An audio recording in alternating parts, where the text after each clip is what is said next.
こんにちは、ニングルです。ドイツ西部の大都市ケルンの主要な観光スポットを回っていきます。その前にドイツで定番生の豚ひき肉が食べられる人気のカフェへ行ってきました。意外に上品なお味。もう一つ頼んだこのサンドウィッチも絶品。合計約10ユーロ。カフェから歩いて4分、ケルン大聖堂。ケルン大聖堂はケルン中央駅の目と鼻の先。ケルン大聖堂は高さ157メートルで世界で3番目に高い教会。上から見ると建物が十字架の形になっています。上部にはガーゴイル、排水機能と悪霊から守るという役割を担う。入り口には聖人たちの彫刻もずらり、その上にも精巧な彫刻が続いております。好みのドアノブ。展望台のあるが階段が533段続くため遠慮しておく。入り口が開いたので入る。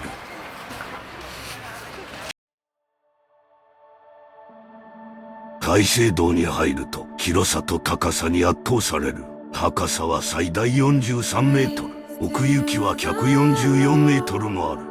外の喧騒から一転、静かで荘厳な雰囲気。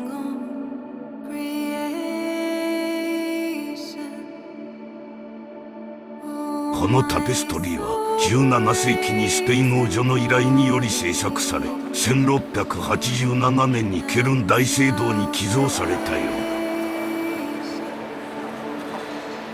だ。大聖堂内には食台があり、検討ができる。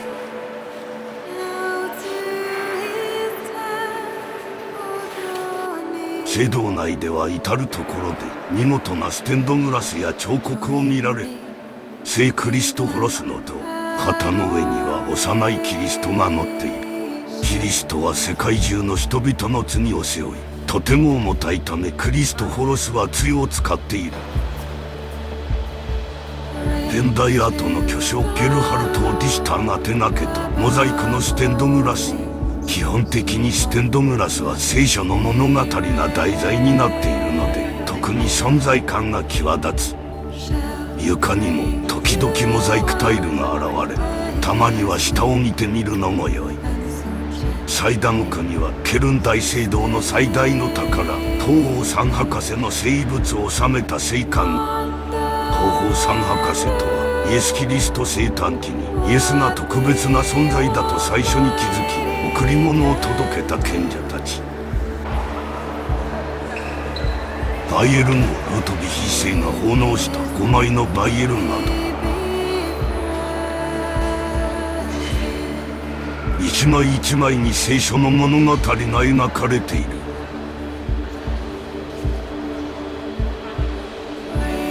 十字架から下ろされたキリストを抱く聖母マリア。ケルン大聖堂に収められている東方三博士がイエス誕生を祝う場面が描かれている。見どころが多く1時間半ほど経過していた。11時頃にはかなり混雑していたので、朝早く行くと落ち着いて見ることができる。そろそろ昼食を食べに行く。大聖堂から歩いて12分で到着。ビーフシチューが入ったパンとシーザーサラダを注文して乾杯。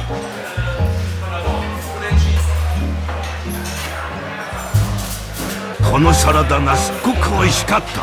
一緒についてきたパンとも相性バッチリでバクバク食べてしまった。ケーキもかなり種類豊富。ごちそうさまでした。続いて世界最古の香水ブランドフォーセブンイレブンの本店に。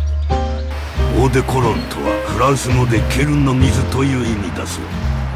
ケルンがナポレオン軍に占領された時代にナポレオンたちがこの香水を持ち帰ったことから人気となった。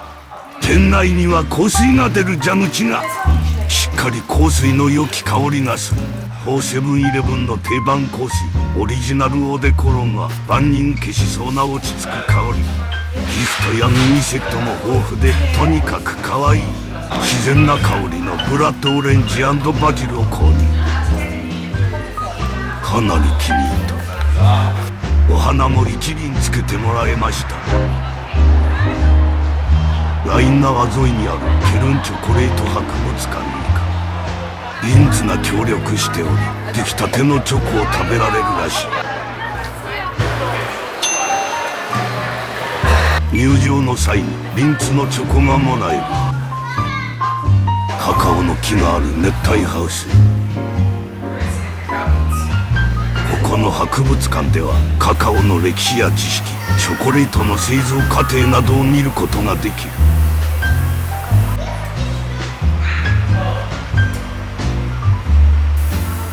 カカケ熟していないが本物のカカオに大興奮。カカオの 90kg 分の重さを体験。わしもまだまだ現役。ここではカカオの栽培から処理までの実際の流れを見ることができる。カカオの中には実と種があるので取り出して選別。バナナの葉っぱに包んで発酵させ、乾燥させて出荷。カカオの生産地は赤道付近のカカオベルトに集中している。カカオのトレードについて学べるエリア。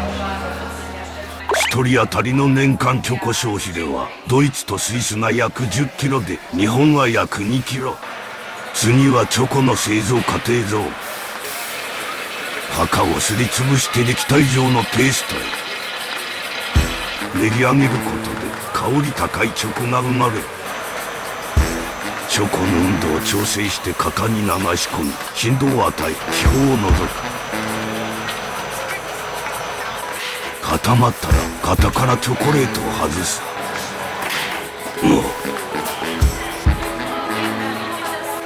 そのまま出来たてのリンツチョコを食べられる。1日7万5,000個のチョコを作っているそうだ。ボタンを押すと機械がチョコレートを運んできてくれる。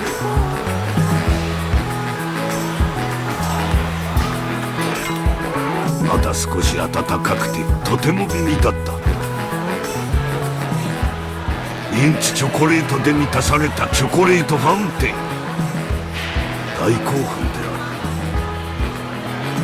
る。外のライン側を眺めながらホットチョコをつけたウェハースが食べられるぞ。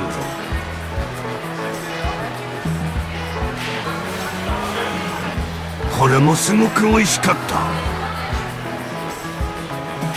上の階ではオーダーメイドチョコを注文したり、ショコラティエの仕事を見ることができる。オーダーする場合は完成まで45分ほどかかる。一番最初にこのエリアへ行くことをおすすめする。退場時にもチョコがもらえるぞ。1階にはショコラグランカフェやお土産屋さんもあった。有名なフィッシュマルクトで少しブラブラ。軽食を食べつつ夕日を見るためライン川に架かるホーエンツォレルン橋を渡る。鉄道橋だが徒歩でも渡れる。橋にはカップルが永遠の愛を願ってつける南京錠がたくさん。この日は洗浄パーティーがたくさん開かれていた。なかなかのパリピさ。対岸に渡ってカフェでサンドイッチとハンバーガーを購入。ライン川越しに見える夕日とケルン大聖堂をおかずに夕食タイム。ハイアットのカフェだったらしく、ちょっと高かったけど美味しい。快晴だったので公園ツォレルン橋越しに綺麗な夕日を堪能できた。夜は若者が増えて少し騒がしい。昼間とは全く違った雰囲気を楽しめる。座りながらケルン大聖堂の全体像もしっかり堪能できるのでおすすめです。花見も見ることができた。最後にライトアップされたケルン大聖堂を近くで眺めに行く。圧巻！ライトで細部が際立ってより神聖な雰囲気を感じられる。私としてはライトアップされた大聖堂が一番良かった。ケル、また来た。